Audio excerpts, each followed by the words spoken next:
What's up guys, welcome back to the channel. The topic we're discussing today caters mostly to the mainstream Windows PC user. So while it may be common knowledge to some of you, if not most of you, I feel like this video needs to be made because there are so many people out there who buy a snappy new desktop or notebook and still wonder why it runs like a potato 1 year later. So, assuming your hardware isn't the bottleneck, assuming it's a newish computer, that leaves your software as the main culprit behind these sluggish woes. Viruses and other malware may be the first offenders that come to mind, and they certainly can be, but to be honest, most of the slow computers I've encountered over the years are plagued less by malicious code than they are with bundled software, antivirus programs, and other trusted applications. So let's talk about why this happens, how to fix it, and how to prevent it from happening in the future. So kicking things off, it's no surprise that the age-old problem of malware has led to the mass appeal of antivirus programs for decades. However, depending on the software, these protective applications can actually bring your system to a crawl, just like the viruses they attack. By periodically scanning and updating in the background, antivirus programs can significantly drain your system resources, causing slowdowns when you're busy doing other tasks. For optimal performance, it's generally a good idea to schedule your scans late at night or during a time when you won't be using your PC. If your software lacks a scheduling feature, you may consider upgrading to a paid version that allows it, or finding a different program altogether. A seemingly audacious alternative is to not have an AV program at all. I know it sounds like crazy talk to have your system quote-unquote unprotected, but simple, safe browsing habits are the best defense against contracting a virus. Red flags to avoid include untrusted downloads, links in unknown emails, and pop-up advertisements. Keeping your distance from these is relatively easy to do, and it's what's kept my own personal computer infection-free for nearly 2 years without the aid of any security software. So, with an AV program no longer slowing you down, you may still have additional software running in the background impeding performance. Typically, when you boot up a new computer for the very first time, only a few essential programs and processes are running to keep your system functioning properly. As you install more and more programs over time, however, some of them continue running invisibly in the background 24/7, even after restarting your computer, and eventually you could have dozens of them running simultaneously, which will eat away at your system memory and bog down the overall snappiness of your PC.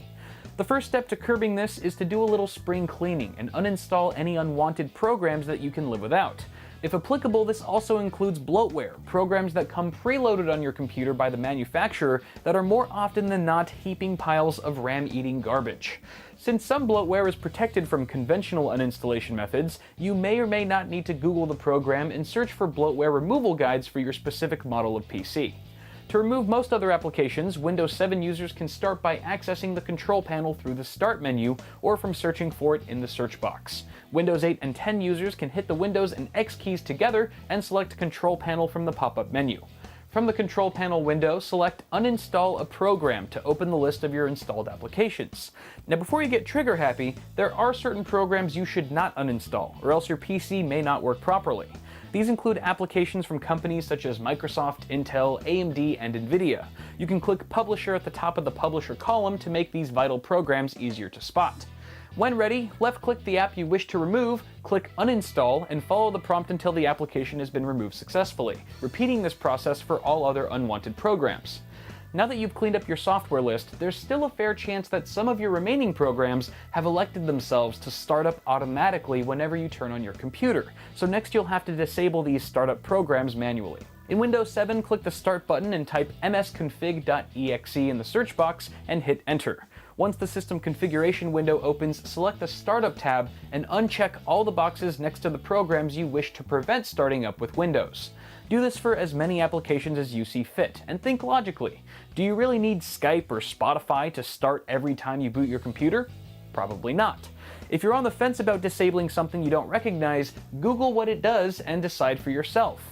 Click OK once you're satisfied with your selection and restart your system for the changes to take effect, or click Exit without restart if you're not ready to reboot. In Windows 8 and 10, the list of startup applications is found in your Task Manager, which you can bring up by hitting Control-Shift-Escape. After clicking the Startup tab, you can disable an app from starting with Windows by right-clicking it and selecting Disable. Once you've trimmed down your number of startup programs, close the Task Manager window, and your changes will take effect the next time you restart your system. So by now, your PC should feel a bit quicker on its toes, depending on how many resources you've just freed up.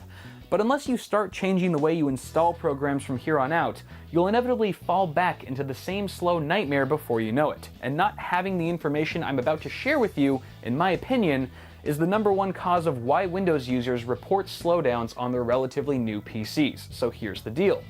Many of the programs that we all download these days are completely free. To turn a profit, the developers of these programs often bundle their software with third-party programs that pay them for a chance to be installed on your computer. Rarely ever are these bundled programs needed to make your desired software run properly, and in fact, they can even take the form of spyware or adware, collecting and sending your private information to an untrusted source. These applications sneakily hide in the installer of the parent program you actually want. So if you've ever noticed an application running that you don't recall installing, or a strange new toolbar on your web browser, it's likely that in the flurry of clicking through some installer in the past, you actually agreed to have that put on your computer. So the next time you install a program, refrain from blindly clicking next, agree, or accept at every turn, and instead, take your time to check each page for any bundled software. These can be hard to spot, and some installers can contain multiple intrusive programs. When you're given the option, decline the offer or uncheck the box to keep it off your system. And if you're unsure if the app in question is vital to making your program run properly, Google it. A minute or two of research can save you hours of frustration later on. And to be frank, following the steps and advice in this video is by no means a magic bullet to making your system run like it did on day one. That's when a clean install of Windows may be in order. But hopefully following this guide will leave you with more system resources at your disposal and a greater awareness on how to prevent software from hampering your user experience moving forward. So if you found this video helpful, don't forget to toss me a like down below and feel free to subscribe to the channel for more tech stuff if you haven't already. As always, I'm Kyle with Bidwit. Thank y'all for watching, and I'll see you guys in the next video.